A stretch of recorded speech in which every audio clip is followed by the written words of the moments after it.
અમદાવાદમાં વિશ્વ સંવાદ કેન્દ્રના નવીન કાર્યાલયની શરૂઆત થઈ। રાષ્ટ્રીય સ્વયંસેવક સંઘના પ્રચાર પ્રમુખ સુનિલ આંબેડકરે વિશ્વ સંવાદ કેન્દ્રના કાર્યાલયનું ઉદ્ઘાટન કરાવ્યું। આ સમયે રાજ્ય સરકારના પ્રધાન જગદીશ વિશ્વકર્મા પણ ઉપસ્થિત રહ્યા। વિશ્વ સંવાદ કેન્દ્ર એક સામાજિક સાંસ્કૃતિક સંસ્થા છે જે સામાજિક જાગૃતિ અને સંવાદને પ્રોત્સાહન આપે છે। નવું કાર્યાલય સંસ્થાના ઉદ્દેશને વધુ મજબૂત કરવા અને વિવિધ સામાજિક પ્રવૃત્તિઓને આગળ વધારવા માટે મહત્વનું પગલું છે। આ કાર્યાલયથી સમાજના વિવિધ વર્ગો વચ્ચે સંવાદ અને સહકાર વધશે। રાષ્ટ્રીયતા અને હિન્દુત્વને લગતા મુદ્દાઓ લોકો સુધી પહોંચાડવા માટે આ કાર્યાલય મહત્વની ભૂમિકા ભજવશે તેવો સુનિલ આંબેડકરે વિશ્વાસ व्यक्त કર્યો છે।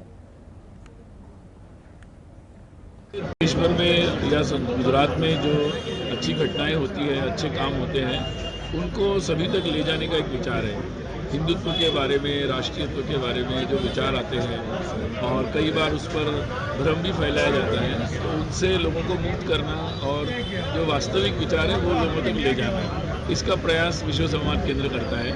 तो इस दृष्टि से मुझे लगता है कि ये काम काफ़ी महत्वपूर्ण रहेगा।